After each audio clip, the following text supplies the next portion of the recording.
Bonjour à tous, bienvenue sur ma chaîne, c'est Claire. J'espère que vous allez tous bien et que vous êtes prêts à passer en cuisine aujourd'hui avec moi pour la réalisation d'une autre recette qui est une valeur sûre pour les enfants et également pour les grands. Je vous propose aujourd'hui ma recette de gâteau très moelleux au chocolat qui est le goûter parfait pour tout le monde. Je vous invite à vous abonner à la chaîne si ce n'est pas encore fait, à activer la cloche de notification pour ne manquer aucune de nos recettes. La recette entière vous revient juste après le générique.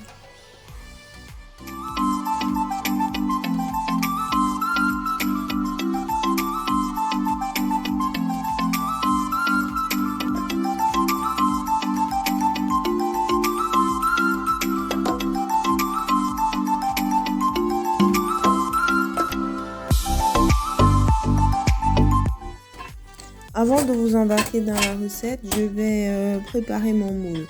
Pour cela, je prends du papier cuisson. Je fais un disque qui va dans le fond du moule. Ceci, c'est pour permettre que le moulage, le gâteau soit lisse. En fait, que ça ne colle pas au moule, quoi. Également, beurrer le reste du moule et fariner si nécessaire. Pour le gâteau, nous aurons besoin de 200 g de chocolat noir, de 130 g de beurre, 200 g de farine, 200 g de sucre semoule, d'une pincée de sel pour relever le goût du gâteau, de 4 entiers,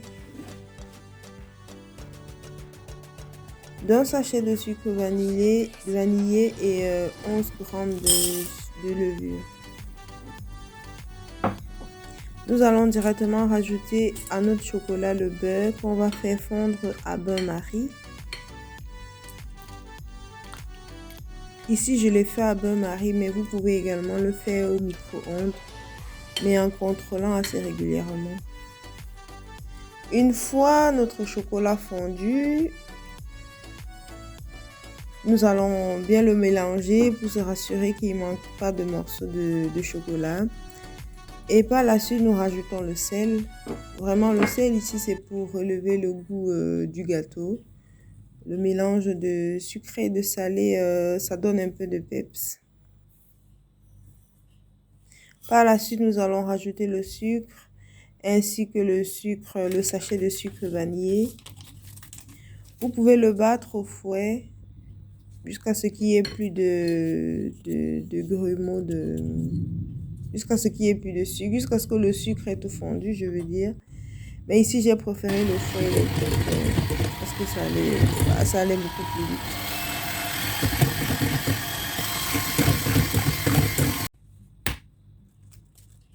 Ensuite, nous allons rajouter les œufs. Vous pouvez le faire un à un comme moi ou rajouter les 4 entièrement, mais juste se rassurer que le mélange soit bien homogène.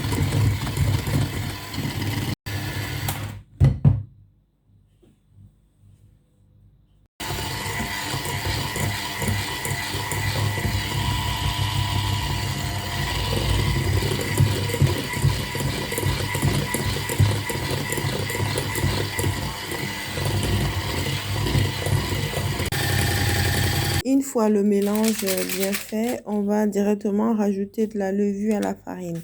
Alors, dans les ingrédients, j'ai marqué 11 g de farine, mais mon sachet ici fait 15 g. Donc, je vais prélever que 11 g pour ma recette. Ici, je l'ai fait un peu au pif, mais si vous pouvez peser, ce serait l'idéal. Bien mélanger la levure avec la farine et tamiser si nécessaire avant de rajouter au mélange de chocolat.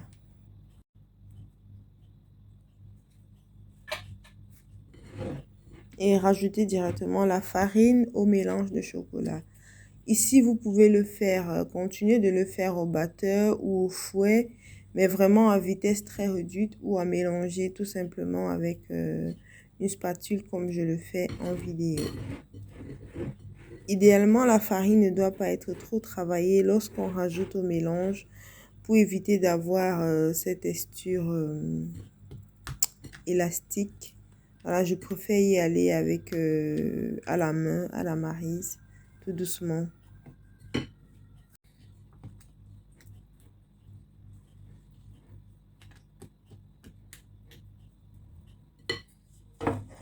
Une fois notre pâte prête, nous allons directement verser dans le moule.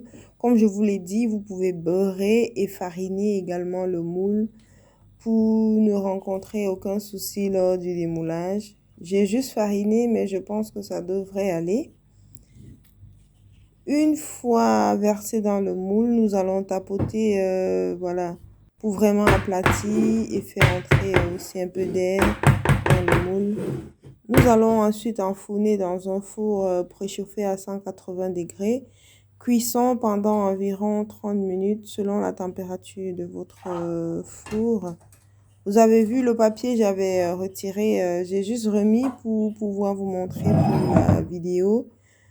On met le papier cuisson, c'est justement pour avoir cet effet bien plat, sans aucun problème, au moment du démoulage. Voilà, notre gâteau est prêt. Vous pouvez observer le moelleux au toucher. Regardez-moi au couper comment ça donne déjà envie de manger. Mais je vous montre avant. Regardez la texture du gâteau, son moelleux. Et je vous souhaite de le réaliser, de le réussir également. Avant de manger, vous pouvez mettre au-dessus du sucre glace, de la noix de coco râpée ou simplement tout ce que vous voudriez pour accompagner votre gâteau. Nous arrivons là à la fin de la vidéo. J'espère que vous avez apprécié de regarder la réalisation de ce gâteau, que vous allez le réaliser. N'hésitez pas à nous donner vos avis et vos retours en commentaire, à vous abonner à la chaîne si ce n'est pas encore fait, activer la cloche de notification pour ne manquer aucune de nos vidéos. J'espère que cette vidéo vous aura appris quelque chose. À une prochaine vidéo. Bisous.